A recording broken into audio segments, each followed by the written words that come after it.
The International Monetary Fund says $50 billion is needed urgently to end the global pandemic in a plan which targets worldwide vaccinations of 60% by this time next year. IMF Chief Economist Geeta Gopinath says the multi-billion-dollar investment needs to happen now and will result in a $9 trillion increase in global GDP by 2025. She joined me from Boston earlier and began by outlining the vaccine plan. So the proposal that we have put out there is a $50 billion proposal, which aims to vaccinate at least 40% of the population in every country by the end of 2021 and about 60% by around this time next year. And that will require additional upfront financing. It will require upfront vaccine donations, so-called dose sharing for countries that have surplus vaccines. And it will require countries to remove impediments on trade in vaccine raw materials and in finished vaccines. And how will this $50 billion plan be funded? So in terms of the financing of the $50 billion, our call is for $35 billion in the form of grant financing, because this is for a global public good. Now, while many countries in the G20 included has expressed interest in financing around 22 billion of that, those commitments haven't come through yet. So in the recent week, we've had a couple of $1 billion that have been provided in grant financing, which is highly welcome. But there is still around 30 billion of that $35 billion in grants that still have to be financed. And so that is the gap, the residual gap in terms of grant financing that's still needed. This plan requires countries to work together, particularly around vaccine donations. How will that part work? So indeed, we estimate that there are about 1 billion vaccine doses that can be shared by certain countries and certain regions. For instance, for the US, we project that there will be significant surplus in vaccines, or that already exists at this point. There was a recent announcement where they said that they would share about 80 million vaccine doses by the end of June. That's a very welcome target. The European Union have also announced around 100 million doses. What will be needed is pledges that are actual timelines provided for when a total of around 1 billion doses could be made available by the end of this year. It's also very important to kind of target around 150 to 250 million doses being available by the end of August, so that all countries are on track to achieve that target of at least 40% of the population being vaccinated by the end of this year.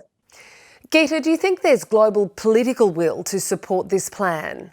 In the last few days, in the last couple of weeks, I'm seeing a lot of momentum towards working together to end the pandemic. So a lot has been done up until this time, but we need to get that last mile done so that the world is in a much safer place. And I do see a lot of enthusiasm, a lot of support for the proposal, and we're in lots of discussions where people are asking questions of, how exactly do we contribute? And what part can Australia play in this? Australia is a country that has done extremely well in containing the pandemic. If you look at the infection cases in Australia, it is one of those cases, very successful stories in terms of containing infections. It also has recovered much faster. It had a smaller hit to activity, and economic recovery is coming back strongly. So it is one of the countries that has done for itself extremely well in this pandemic. Now, what Australia needs to do, of course, is ramp up vaccinations. They have about 18% have received one dose, but the faster you can get those vaccinations up, the more borders can be open so that you can have a lot more people crossing the border and so on. Australia is a very important part of the world. It can contribute to the different parts of the plan, being to the financing side and at some point on the dose sharing side. There's a lot that Australia can do. Is it inevitable that there'll be diverging recoveries, Geeta, due to vaccine inequity, political motivations, and of course the divide between developed and developing nations? Before this, before what we saw in terms of this very catastrophic second wave in India, even before that, the projection was for diverging recoveries between rich nations and developing nations. while rich nations were expected to recover pretty quickly in 2021 with much less scarring, most emerging and developing economies, excluding China, were expected to recover much more slowly, with much greater hits to per capita incomes relative to where they would have been in the absence of the pandemic.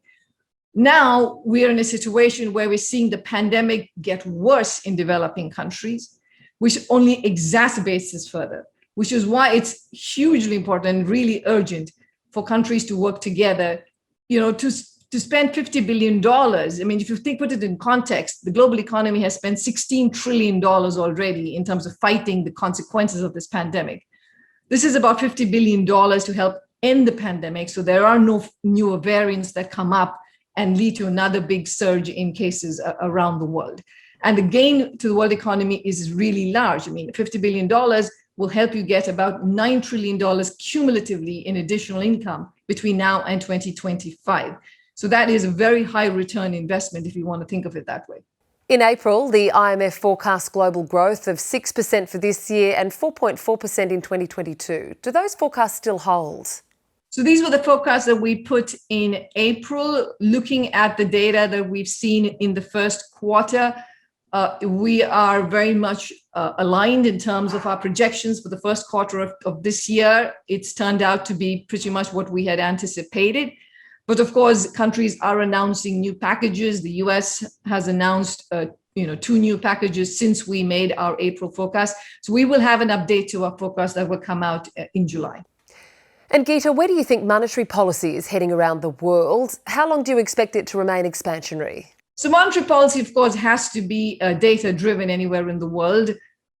There are countries where inflation still remains well below target and countries can afford to keep monetary policy loose.